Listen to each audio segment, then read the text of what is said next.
할렐루야. 네, 반갑습니다. 저는 북경 학원로교에서 담임하고 있는 길승민 목사라고 합니다. 제가 이 교회를 떠난 지가 이제 꽤 시간이 흘렀네요. 먼저는 오늘 말씀을 전할 수 있도록 이 강단을 허락해 주신 우리 안맹환 담임 목사님께 너무 감사를 드리고 우리 당회, 우리 장로님들 감사를 드립니다. 부족한 사람의 설교이지만 하나님의 말씀이라고 여러분 믿으시고 은혜 받으시고 또 여러분의 믿음에 큰 유익이 되시는 그런 시간 되길 바랍니다. 장로의 신학대학교에서 기독교 교육을 가르치시는 박상진 교수님이란 분이 있습니다. 이분이 쓰신 책 중에 은혜의 가문 세우기라는 책이 있는데 거기서 이 박 교수님이 자신의 어릴 적 한 에피소드를 소개하고 있습니다. 박상진 교수님은 가난한 목회자의 아들이었고 늘 입을 것 먹을 것이 부족했는데 이상하게도 주일 아침만 되면 사모님이신 그 모친께서 쇠고기국을 끓이셨다라는 것입니다. 그 시절의 쇠고기국은 평범한 가정, 잘 사는 집에서도 주일마다 끓일 수는 없었던 것인데 이 가난한 집에서 주일마다 끓이는 거예요. 그래서 주일날 아침에 늦잠 자고 싶어도 이 소고기국 냄새 때문에 늦잠을 잘 수가 없었답니다. 그런데 가만 생각해 보니 나중에 이제 세월이 흐르고 다 자란 뒤에 생각해 보니 왜 우리 어머니께서 주일마다 쇠고기국을 끓이셨을까? 돈도 없었을 텐데 너무 힘드셨을 텐데 어떻게 그게 가능했을까? 나중에 든 생각은 이것이었답니다. 우리 어머니만의 기독교 교육의 방법이었구나. 가난한 목회자 가정이라고 가난하게 살고 먹을 것 없고 교회 가봐야 별 볼 일 없고 이런 것이 아니라 하나님께 예배드리는 날은 맛있는 것 먹는 날이다. 하나님께 예배드리는 날은 한 주간보다 더 풍성함을 누리는 날이다. 이것을 그 사모님이신 모친께서 소고기국에 담아 가르쳐 주셨다라는 것입니다. 여러분 다시 말씀드리자면 그 어머니께서 이 쇠고기국에 담은 최고의 가치, 그것은 다른 것이 아니고 주일을 소중하게 여겨라. 주일은 하나님 앞에 나아가 예배드리는 날이다. 이것이었다는 것입니다. 여러분 이 가르침, 이 소중한 가치는 그 가정에만 해당되는 게 아니죠. 여러분들 모든 가정, 여러분들 교회, 여러분 각자 개인의 삶에도 이 주일을 소중히 여기는 가치는 너무나도 명확한 하나님의 뜻인 줄 믿습니다. 이것을 오늘 본문 이사야서 66장 22절 23절에서 하나님이 직접 이렇게 말씀하십니다. 내가 지을 새 하늘과 새 땅이 내 앞에 항상 있는 것 같이 너희 자손과 너희 이름이 항상 있으리라. 여호와의 말이니라. 여호와가 말하노라. 매월 초하루와 매 안식일에 모든 혈육이 내 앞에 나와 예배하리라. 여러분 이게 무슨 말입니까? 주일날 다른 데 가지 말라는 거예요. 주일에 나 좀 만나러 오라는 겁니다. 그뿐 아니라 모든 혈육, 모든 민족, 모든 열방이 나에게 나와 예배할 수 있도록 너희들이 헌신해라. 예배자로서 바로 서라. 이것이 오늘 말씀이라는 것이죠. 감사하게도 저는 어려서부터 이런 가르침을 전해주시는 좋은 분들이 저희 주변에 있었습니다. 여러 목사님들, 또 특별히 교회 학교 선생님들이 그랬습니다. 저는 바로 이곳 땅끝 교회가 영도중앙교회였을 때 어린 시절을 보냈습니다. 아까 8시 예배 설교하려고 조금 일찍 왔는데 저를 가르치셨던 그 선생님이 딱 계신 거예요. 제가 얼마나 반가웠는지 모릅니다. 저를 가르치셨던 그 선생님들은 이제 연세가 많이 드셔서 은퇴 장로님이 되셨고 연륜이 깊으신 안수 집사님, 권사님이 되셨습니다. 이 여러분의 선생님들께서 저에게 가르치셨던 내용이 있습니다. 그것은 아주 단순하면서도 아주 명확한 것이었습니다. 예를 들자면 예배 시간 지각하지 마라. 말씀 들을 때 귀 기울여 들어라. 헌금 까먹지 마라. 기도할 때는 눈 감고 손 모으고 고개는 15도 숙이고. 여러분, 이게 다 뭘 말하는 것일까요? 예배 잘 드리자는 겁니다. 바른 예배 드리라는 거예요. 제가 이 교회를 떠나서 신학교를 갔습니다. 신학교 가서 뭐 배웠을까요? 무슨 신학, 종류도 많은 신학 많이 배웠는데 그 모든 가르침이 말하고 있는 게 뭐였냐면 바른 예배였다는 거예요. 제가 목회자가 되었습니다. 여러 교회를 다니면서 사역을 해왔습니다. 만나는 교인들에게 제가 설교나 성경 공부나 신방이나 모든 것을 통해서 계속 강조했던 것이 무엇일까요? 바른 예배였어요. 지금 제가 북경에 간 지 만 5년이 됐습니다. 저희 교회는 유학생들이 많은 교회입니다. 유학생들이 한 220여 명, 그 다음에 우리 장년부가 한 30명, 한국 교회는 반대로 되어 있는 교회죠. 제가 거기서 늘 강조하는 것입니다. 예배 잘 드리자.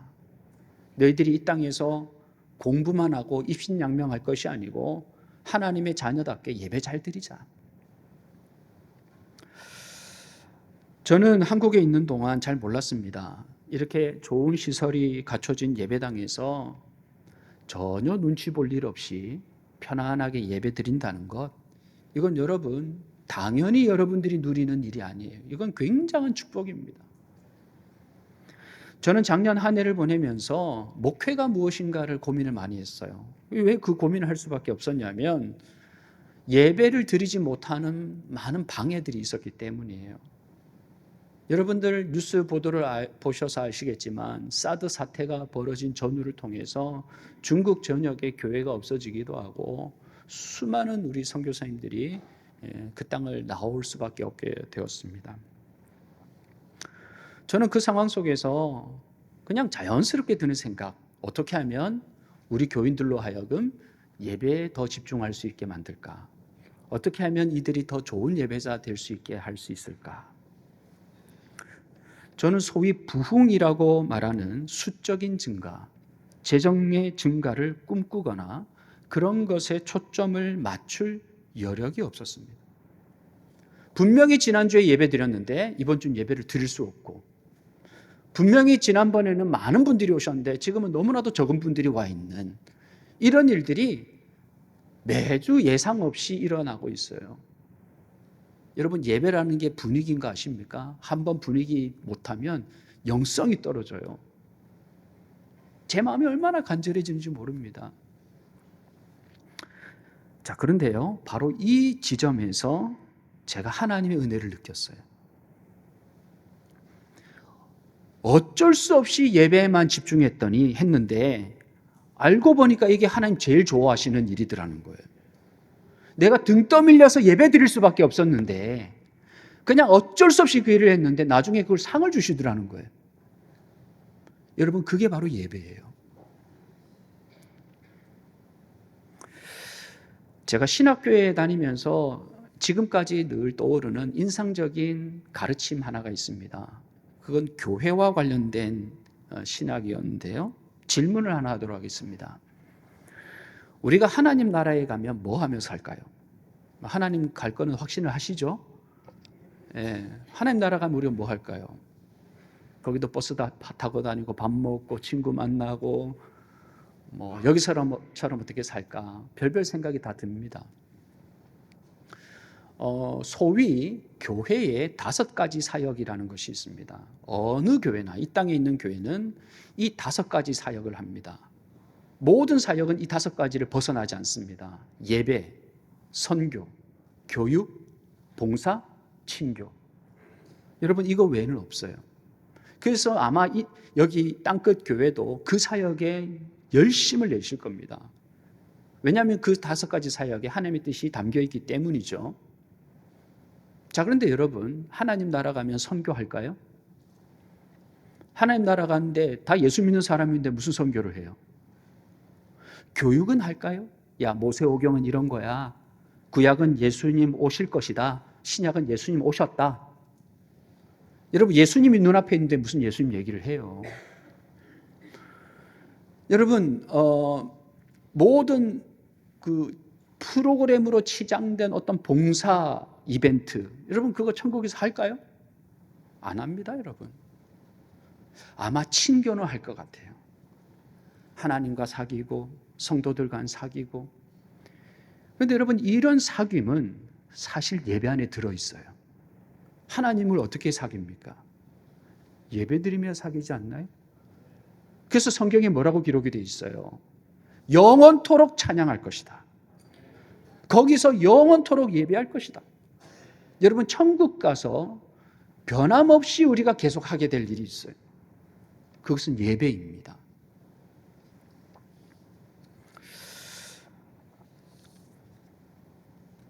제가 이런 여러 가지 생각을 하다가 또 지난 2년을 돌아보면서 우리 교회가 처한 상황들을 생각하다가 깨달았습니다. 아, 예배가 본질이구나. 어쩔 수 없이 예배를 고민했는데 알고 보니까 제가 가장 본질적인 고민을 하고 있더라는 거예요. 그래서 저는 2020년을 시작하면서 제가 사역하는 교회 목회표를 광야교회 예배하는 공동체라고 한번 정해보았습니다.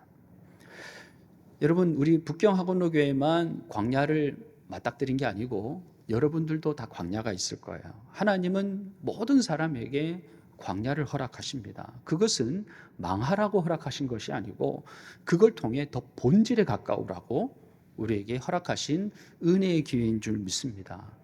그래서 이 광야 교회와 관련돼서 두 가지를 여러분들과 함께 나누고자 합니다. 첫 번째, 광야가 축복입니다. 군더더기가 없다라는 말이 있습니다. 아주 깔끔한 상태. 그래서 사람들이 입버릇처럼 자주 말을 하죠. 야, 나는 군더더기가 없으면 좋겠어. 나는 그냥 깨끗하게 살고 싶어. 자, 그런데 우리의 바람과는 반대로 우리의 삶은 정말 군더더기가 많습니다. 우리가 얼마나 군더더기가 많은지를 확인할 수 있는 때가 있어요. 우리 모두가 다 확인할 수 있어요. 그 때가 언제냐? 이사 갈 때. 여러분, 이사 가려고 짐 싸기 시작하면 그때부터 뭐가 나오기 시작합니까? 야, 우리 집에 이런 게 있었어? 근데 그걸 또 다시 싸요. 싸서 또 가져가. 우리가 얼마나 군더더기가 많은지 몰라요. 광야길을 간다는 것은 일종의 이사입니다. 그런데 이 이사 기간이 하루 이틀로 끝나지 않는다는 거예요. 심지어 평생을 이사합니다. 그러니 우리가 인생을 광야길로 본다면 더 군더더기가 없어야 되겠죠. 이스라엘 백성들이 군더더기가 없었습니다. 어느 정도로 군더더기가 없었냐? 반드시 필요한 생필품조차도 가지고 다니지 않았어요. 대표적인 게 식량입니다. 먹을 게 있어야 될 거 아니에요. 근데 이스라엘 백성들은 광야 40년 동안 식량을 들고 다니지 않았어요. 그래서 하나님 어떻게 하십니까? 매일 하늘로부터 일용할 양식을 부어주시는 거예요. 또 성경 다른 곳을 보면 입은 옷, 신고 있는 신발에 대한 언급을 하는 장면이 나옵니다.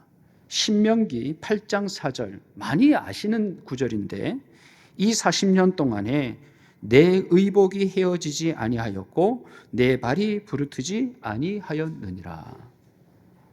이 40년 동안에라는 말이 뭐예요? 출애굽한 뒤로 입고 있었던 바로 그 옷, 출애굽하면서 신었던 바로 그 신이 40년 동안 해지지 않았다는 거예요. 그 신발이 떨어지질 않았어요. 여러분, 이걸 반대로 뒤집어서 생각해 보면 하나님께서 이스라엘 백성들로 하여금 군더더기 없는 삶을 살게 하시려고 이 옷을 40년 동안 보호해 주신 거예요. 이 신발을 40년 동안 보호해 주신 거예요. 그래서 두 벌, 세 벌이 필요 없게 하셨어요. 그 정도로 이스라엘은 군더더기가 없었습니다. 자, 그런데 그렇게 군더더기 없는 사람들이 유일하게 군더더기가 있는 게 있었어요. 그것이 바로 성막입니다. 씨띠나무 혹은 조각목이라고 불리는 나무로 기본 뼈대를 만들고 그 겉을 황금으로 펴서 입혔습니다. 법궤, 분향단, 떡상, 번제단이 그렇죠. 심지어 이 법궤는 그 덮개에 천사의 형상으로 황금 덩어리를 두들겨서 만들었습니다. 무게가 엄청나게 무거웠어요. 성막을 구분하는 울타리도 있었는데 주 재료가 놋과 은과 조각목이었습니다. 무거웠습니다. 지붕을 어떻게 했냐? 각종 동물들의 가죽과 천 조각으로 2겹, 3겹, 4겹으로 덮었어요. 이것도 무게가 엄청 났죠. 즉, 이 모든 기구, 이 성막은 많기도 하고 무거웠습니다. 그래서 옮기는 것도 설치하는 것도 힘들었죠. 또한 이동하거나 이 설치할 때는 이 성막을 다루는 법도와 절차가 있었습니다. 그냥 무거운 정도가 아니고 이걸 다루는 방식이 복잡해요. 이동할 때는 반드시 성막이 특정 지파 사이에 끼어서 이동을 해야 했어요. 다른 지파에 들어가면 안 돼. 그리고 정착을 할 때는 텐트를 치고 탁 이렇게 며칠 혹은 몇 달을 머무를 때는 동서남북 3개 지파씩 4개 진을 치고 그 중간에다가 성막을 설치했습니다. 그리고 모든 가정들은 각 가정들의 그 가족 천막이 있을 거 아니에요? 사막에서 그렇게 지내는데 그 모든 출입구를 어디를 향하게 되어 있냐면 중앙에 있는 성막을 향합니다. 그래서 밤에 잠을 자고 아침에 눈을 떠서 문을 열고 탁 나가면 눈앞에 성막이 있어요. 그래서 그 성막에 구름 기둥이 지금 내려와 있나 올라가 있나 보고 오늘은 출발하는 날이구나. 오늘은 계속 머무르는 날이구나. 그래서 여러분 이 성막과 관련된 모든 것들이요. 치밀하고 조직적이고 계획이 있고 무거웠어요.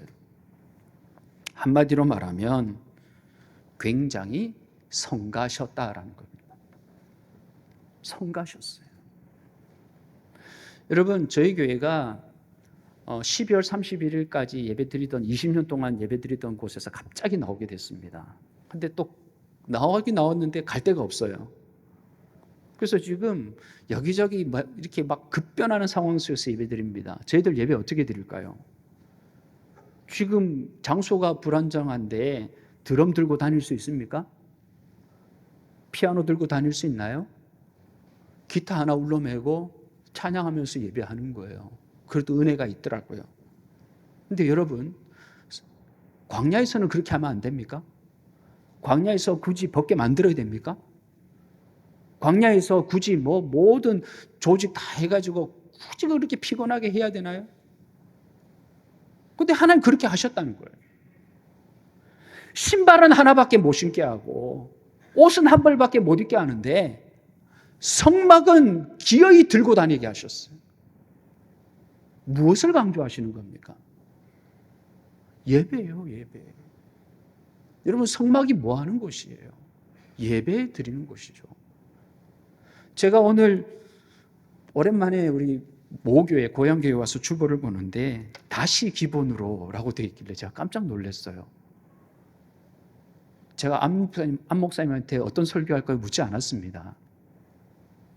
여러분 올 한 해 하나님께서 이 교회에 정말 신앙의 기본을 강조하고 있다는 그런 확신이 제가 들어요. 여러분 예배 잘 드리시길 바랍니다. 광야의 성막을 생각하면 떠오르는 이야기 하나가 있습니다. 세계적인 지휘자로 명성을 날리고 있는 정명훈 교수, 정명화, 정경화 이 세 남매가 있죠. 이들이 이렇게 유명한 음악가 가족이 된 뒤에는 그 어머니의 유별난 자식 뒷바라지가 있었다고 합니다. 어느 정도였냐? 6.25 전쟁이 발발했을 때 서울에서 부산까지 피난을 와야 되는데 이 어머니가 가진 재산을 다 털어서 트럭과 트럭 운전수를 샀습니다. 그리고 집에 있는 피아노를 실었답니다. 그리고 그 피아노를 싣고 피난을 간 거예요. 식량을 챙기지도 않고 각종 돈 되는 걸 챙기는 게 아니고 피아노를 챙기고 갔대요. 피난을 가다가 비가 오니까 처마 밑에, 남의 집 처마 밑에 피해야 되는데 사람이 피하는 게 아니고 피아노를 피신시키는 거예요. 그리고 잠깐 멈출 때마다 그 와중에도 피아노 레슨을 시켰대요. 여러분, 사람이 추구하는 가치가 달라지면 버려야 될 것과 가져야 될 것이 달라집니다. 누군가에게는 이 피난길의 피아노가 성가신 물건이지만 장차 세계적인 음악가가 될 사람에게는 이 피아노는 최고의 가치인 거예요. 광야는 그동안 우리가 무엇을 추구하며 살아왔는가가 드러나는 장소입니다. 아, 내가 이런 말 하고 살아왔구나. 내가 이런 거 추구하면서 살아왔구나. 이게 광야에서 결판이 난다는 거예요.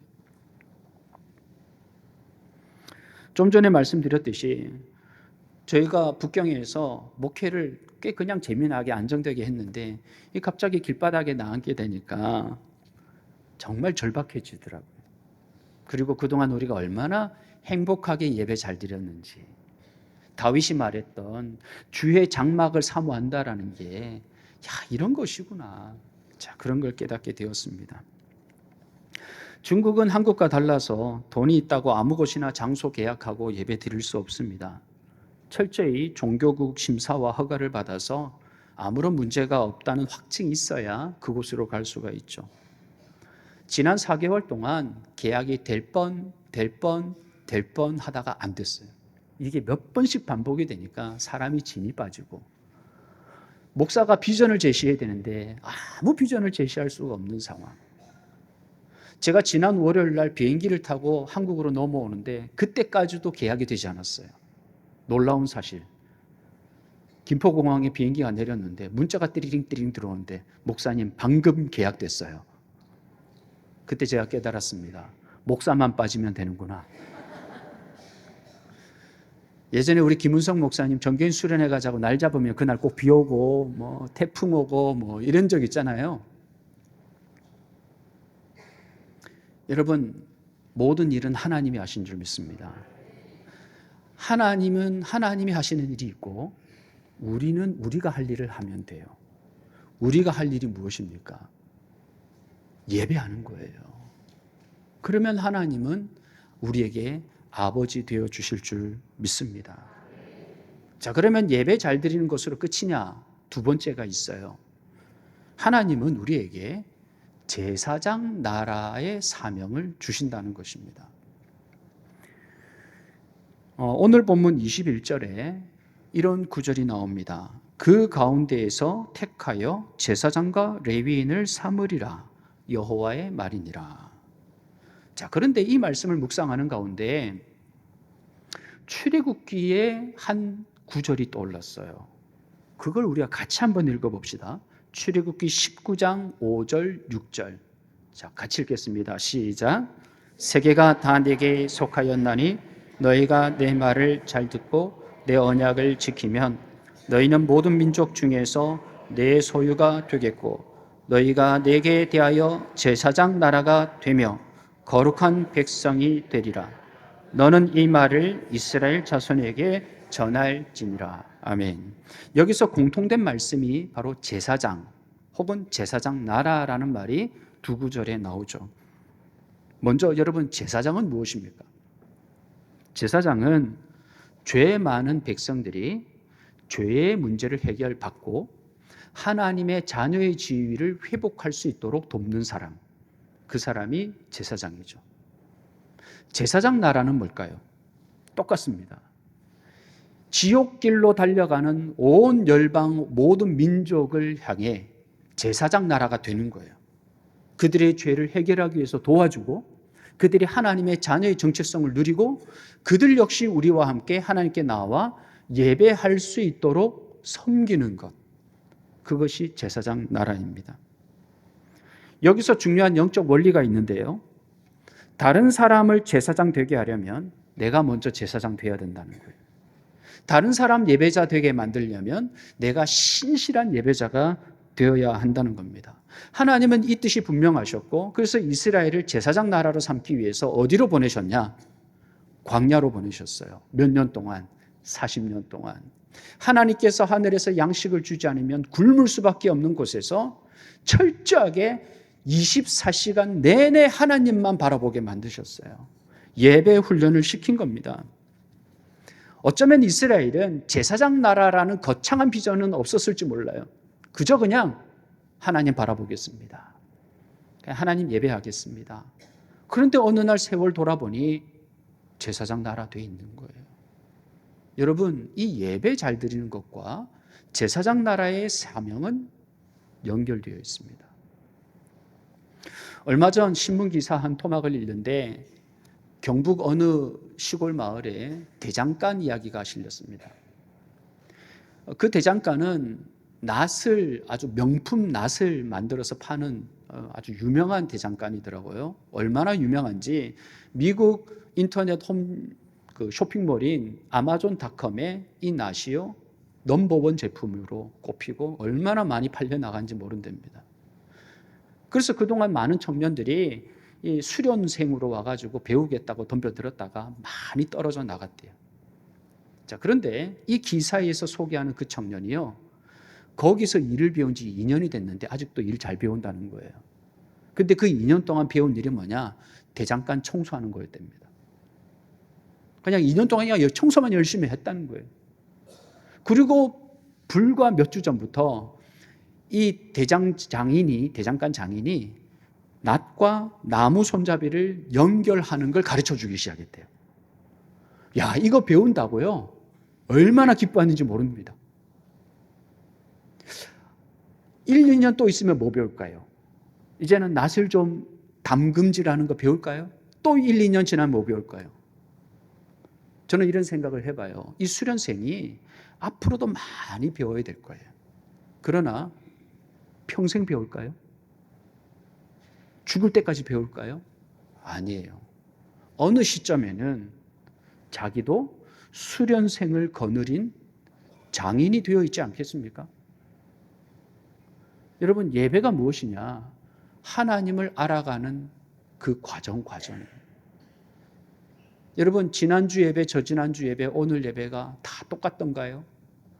하나님이 다 똑같은 하나님으로 여러분들에게 오시던가요? 하나님께서 여러분들에게 매번 새로운 모습을 보여주면서 우리를 훈련시켜 나가시는 줄 믿습니다. 기본이 되어 있는 사람은 모든 것을 할 수 있습니다. 예배는 기본이면서 전부입니다. 원하기는 땅끝교회 모든 성도들이 신실한 예배자가 되시길 바라고, 더 나아가 모든 열방과 민족을 책임지는 제사장 나라 되시길 주님의 이름으로 축복합니다.